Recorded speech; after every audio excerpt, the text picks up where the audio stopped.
Hello everyone, welcome to today's video. It's the 8th of June and let's do some game analysis. And in today's game comes from the World Rapid and Blitz Chess Championship back in 2022 and it's between Daniil Dubov and Niall. Um, Daniil had the white pieces and Niall the black pieces. And this was round 7 of the Rapid Championship. So that 15 minutes plus 10-second increment. And Dubov just played an amazing game here. He won in 18 moves, a miniature in the Queen's Gambit accepted. So let's get started with the game. So Dubov starts with d4 and Nia responds with d5, c4, and it's the Queen's Gambit.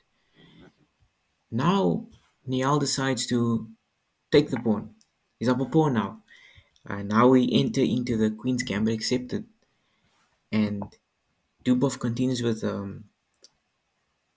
simple development, knight f3, knight f6, e3 developing the light squared bishop, e6, and Dubov captures back the pawn, c5 exploding in the center, trying to just cause a disruption for Daniil here.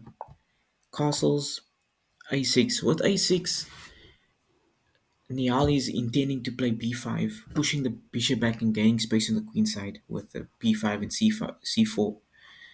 So what Daniil does is he doesn't do anything about it. He just plays queen e2. He's opening it. He's telling Niall, do it, just do it. And Dubov simply retreats. Niall captures the pawn instead of pushing and advancing the pawn to c4 because if let's look at it, if Niall pushes c4, Dubov will retreat the bishop to c2 and Dubov always has a4 and b3 in his pocket to break Niall's pawn structure. So that's why Niall decided to capture the pawn.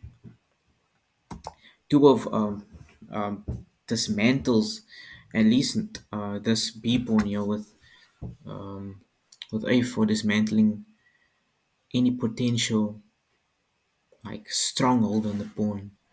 So with a4, Niall takes it. Dubov captures back with the rook. And what we can see already here is the leading development for Dubov. Dubov is temporary. He's down a pawn for for now, but it's you can't tell it. It feels like Dubov is just clearly much better in this position, as seen. Looking at the material here, as we'll see soon. After Bishop e7 developing something, look at this. All the pieces in the game. Dubov has a rook, bishop, queen, and knight compared to Niall's bishop, which is a huge lead in development, which will allow Dubov to attack much sooner than Niall, forcing Niall to play defensively, as we will see. After queen b6, it's just developing something.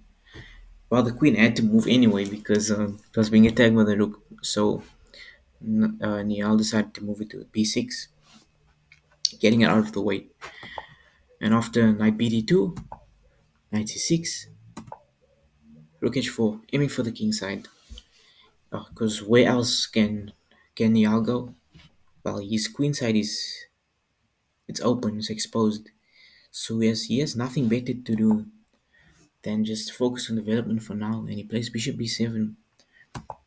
And after knight c4, attacking the queen retreats.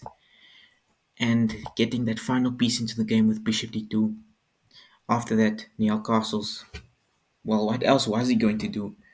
Castle and king side just it's not safe. I mean castle queen side is not safe, but there's there's nothing much here. So he castles king side. And Dubov brings another piece into action. This time with the dark squared bishop, moving it to c3. Now it's taking over this a1 ha diagonal. Quite strong. And after g6, trying to just block the light square bishop's diagonal, Dubov throws in the knight. And now as we can see the knight on g5, the rook on h4, and those two pieces are just attacking the h7 square, h7 pawn. Even though it can't be captured now, through a sequence of moves it will be able to be captured eventually. And it's this just shows that having a lead in development is very important, if possible. Development is much more important than material. So Niall trying to, I don't know what, like he's trying to ease the pressure on his king side.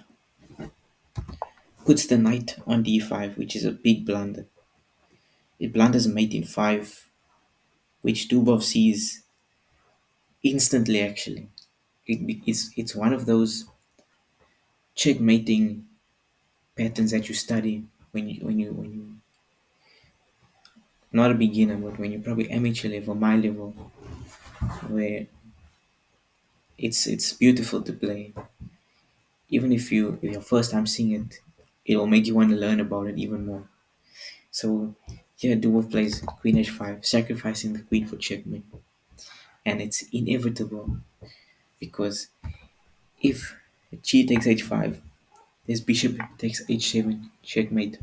As we can see, the bishops play beautiful earlier, blocking off this dark side bishop blocks off the diagonal amazingly, and the light square being defended by the knight on g5 just delivers checkmate. The king is boxed in by its own pieces, and the only other resource to delay checkmate was to retreat the knight, but then we just capture it, and h7 is hanging and is checkmating 4 moves. And that's just how Daniil Dubov won an amazing miniature in round 7 of the World Rapid in Blitz against Niall Sarin. And yeah, Dubov is just it's just amazing how he plays. His style of playing is so cool. He fears nothing. He's just playing like the pieces. He just commands the pieces and they do what he says. It's amazing seeing Dubov play. Yeah, I just thank you for watching today's video, and I hope you enjoyed this masterclass by Daniil Dubov.